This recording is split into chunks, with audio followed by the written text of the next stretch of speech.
లేదు, ఫోన్ వాడుతున్నా. చెప్పు, ఏం చేస్తున్నావు? నీకు ఒక విషయం తెలుసా? ఏంటి? మన గవర్నమెంట్ రిజల్ట్స్ డిక్లేర్ చేసింది. అవును, నాకు తెలుసు. మా స్కూల్కి 10/10 మెంబర్స్కి.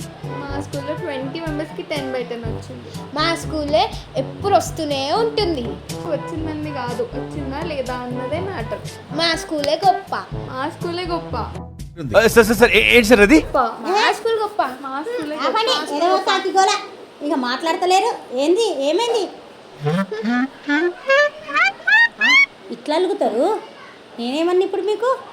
నేను చదువుకుంటుంటే మీరే డిస్టర్బ్ చేస్తారు వచ్చి. ఏంది మీ లొల్లి? ఏమైందమ్మా లల్లి లిల్లీ ఏమైంది? చూడు మమ్మీ, లల్లి అంత చేస్తుంది. మాట్లాడుకోమన్నా మంచిగా మాట్లాడతలేదా? లేదు, మాట్లాడడానికి వచ్చి పోట్లాడుతుంది. కాదంటే గవర్నమెంట్ 10th రిజల్ట్స్ డిక్లేర్ చేసింది. అయితే మా స్కూల్కి 10 మెంబర్స్కి 10/10 వచ్చింది. మా స్కూల్లో 20 మెంబర్స్కి 10/10 వచ్చింది. మా స్కూలే గొప్ప కదా. మంచి ఖుషి పడాల్సిన విషయం కదా. సంబరాలతో స్వీట్లు పంచుకోవాలి కదా. అందుకే మా స్కూల్ గొప్ప అని చెప్తున్నా. మా స్కూల్ గొప్ప. మా స్కూలే గొప్ప. అరే రే రే ఏది మీ పరేషాని? ఇన్ని టెన్నులు వచ్చినాయి. వాళ్ళకి ఎవరికో టెన్నులు వస్తే మీరెందుకు కొట్లాడుతుర్రు? లల్లియే స్టార్ట్ చేస్తుంది. ఇప్పుడు టెన్నులు వచ్చినాయి, స్కూల్ గొప్ప, అదేనా మీ ఉద్దేశం? అవును. మా స్కూలే గొప్ప. మా స్కూలే గొప్ప. ఆగండి, నేను చెప్తాను ఆగండి. టెన్నులు వచ్చినాయా, టీచర్స్ గొప్పనా, స్కూల్ గొప్ప, మేనేజ్మెంట్ గొప్ప అన్నది కాదు. పిల్లలు కష్టపడ్డారు, వచ్చింది. అట్లాంటి గవర్నమెంట్ స్కూల్కి వస్తలేవా? మీది కార్పొరేట్ స్కూలు. గవర్నమెంట్ స్కూల్స్కి కూడా 10 వచ్చినాయి. మరి ఇప్పుడు గవర్నమెంట్ స్కూల్ గొప్ప మీ స్కూల్ కంటే? ఇప్పుడు చెప్పండి, పిల్లలు గొప్ప టీచర్స్ గొప్ప? పిల్లలే గొప్ప. మీకు అర్థమైతలేదు కదా. ఇప్పుడు క్లాస్లో toppers, average, below average, slow learners అని ఉన్నారా? ఉన్నారు. మరి వీళ్ళందరికీ ఒకటే టీచరా, సపరేట్ టీచరా?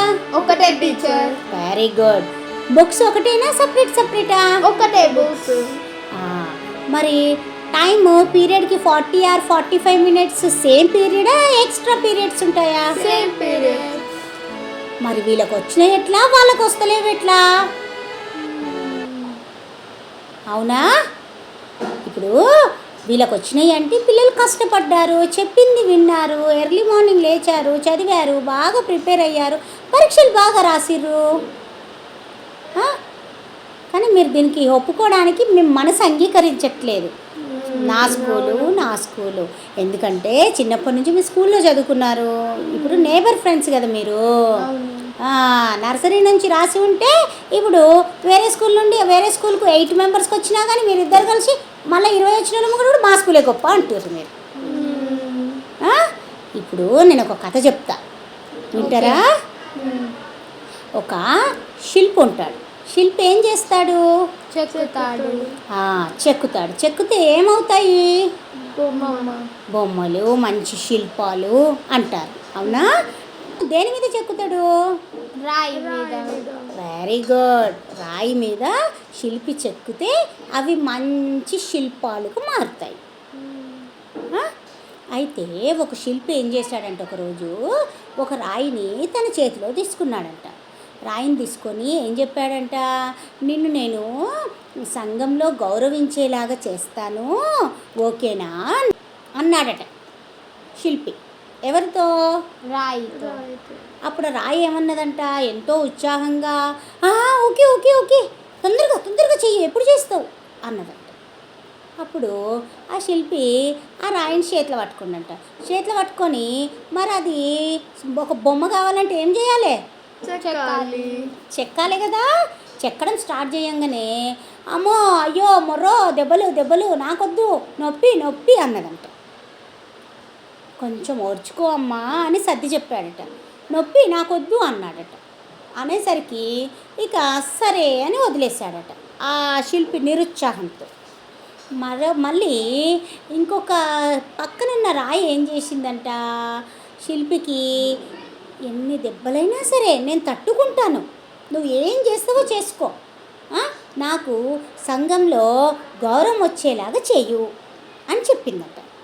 అప్పుడు ఆ శిల్పి 2 రాళ్ళను దగ్గర పెట్టుకొని మొదటి రాయి చూస్తుండగా రెండవ రాయిని తన శక్తినంతా దారబోసి మంచి శిల్పంగా మలిచాడట.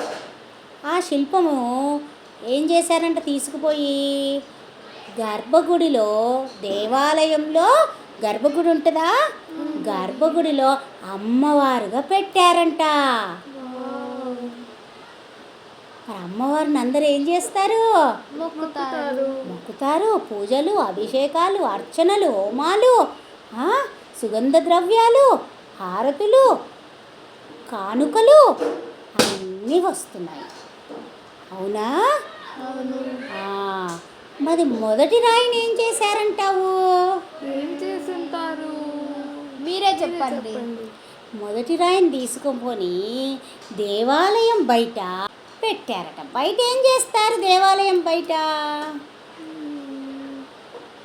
కొబ్బరికాయలు కొడతారు. ఎగ్జాక్ట్లీ, కొబ్బరికాయలు కొడతారు.